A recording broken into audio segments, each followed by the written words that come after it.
The 1950s, a time of poodle skirts, rock and roll, and classic American cars with those big, shiny fins. Ah yes, the golden era of American automotive design, when chrome was king and cars were practically small boats on wheels. But let's be real, under all of that glitz and glamour, not every car was a dream ride. Some were nightmares. Yes, while the 50s gave us icons like the Corvette and the Bel Air, they also gave us a few less than legendary vehicles.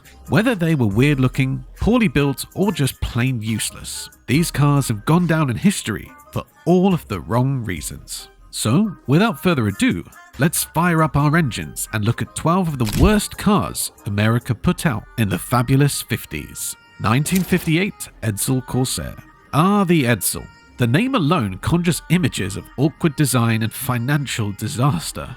Ford had high hopes for this car, but the Edsel quickly became a punchline. It had that infamous horse collar grille that looked more like an angry fish than a car. And let's not forget that it was plagued by mechanical issues and had a price tag that left buyers shaking their heads. Ford lost around $250 million on this beast, and it's now considered one of the biggest flops in automotive history.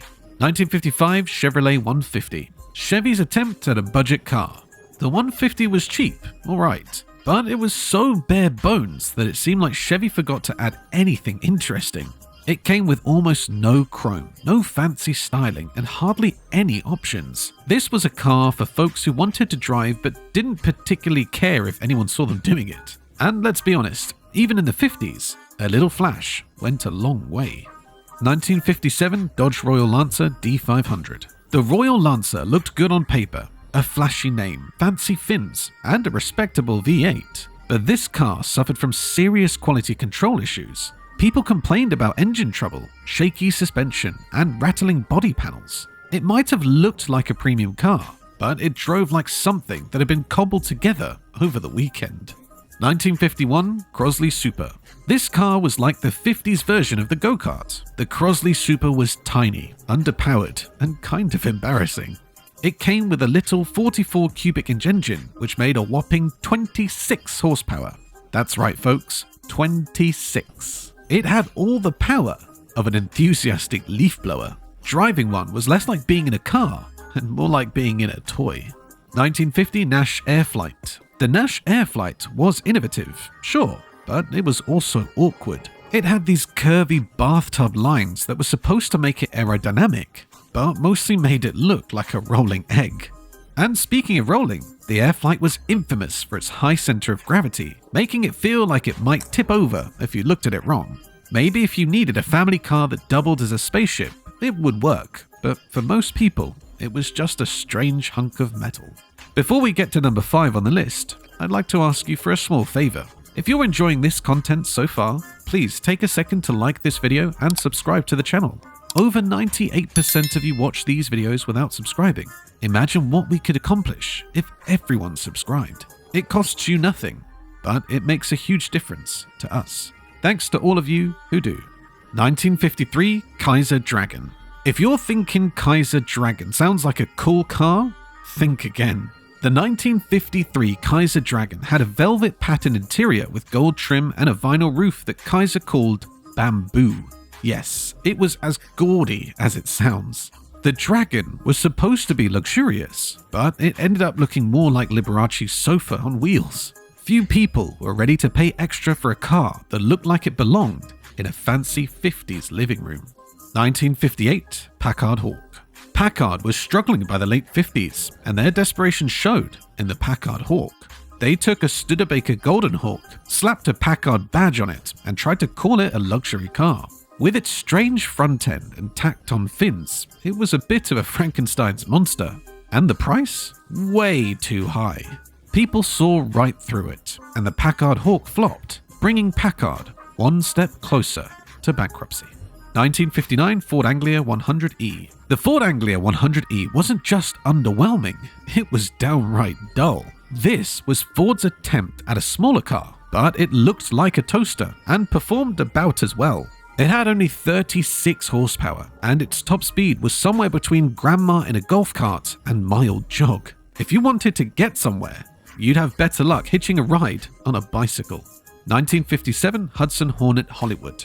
Hudson was once known for powerful, fast cars, but by 1957, they were running on fumes, both financially and creatively. The Hudson Hornet Hollywood was a shadow of the original Hornet. It was underpowered, unattractive, and somehow managed to look cheap and expensive at the same time.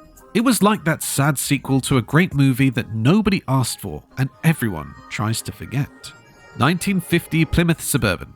The Plymouth Suburban was supposed to be a versatile family car, but it was so bland that even car salesmen had trouble getting excited about it. It had a flathead 6 engine that was sluggish at best, and with all the visual appeal of an army bunker. And let's be honest, if you're calling your car the Suburban, you might as well be advertising that it's the official car of dullness. 1954 Willys Aero Lark. Willys was known for making the rugged Jeeps of World War II, but their attempt at a compact car? Not so great. The Aero Lark was basic, underpowered, and about as exciting as oatmeal. It was also a tad awkward looking, with a design that seemed half finished. Despite its cheap price, people mostly left it in the showroom, opting instead for cars that didn't make them yawn. 1955 Dodge La Femme. Saving the best, or the worst, for last, the Dodge La Femme. This was Dodge's attempt at, you guessed it, a car for women. Yes, they actually made a car specifically targeted at lady drivers. It came in pink and white with a matching purse and raincoat. Nothing says progressive thinking like assuming every woman wants a pink car with matching accessories, right? Unsurprisingly, women weren't exactly flocking to buy this patronizing vehicle, and the La Femme quickly disappeared. It's easy to look back at these clunkers and laugh, but there's a reason they're still talked about. The cars of the 50s had style, ambition, and an eye towards the future. Unfortunately, sometimes that ambition fell flat, especially when companies tried too hard to be unique or just didn't bother with quality control. These cars are infamous today because they remind us that the road to innovation isn't always smooth. For every Bel Air or Corvette, there was a Nash Airflight or a Dodge La Femme. Cars that missed the mark, but left us with some memorable missteps.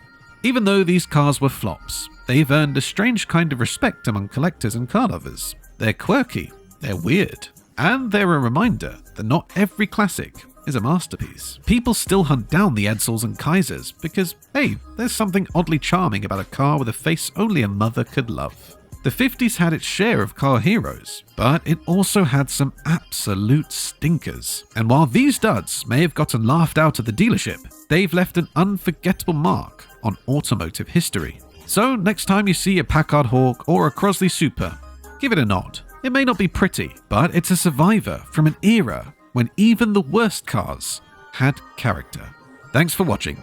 Make sure to like and subscribe to Cars Insight so you can enjoy more content like this.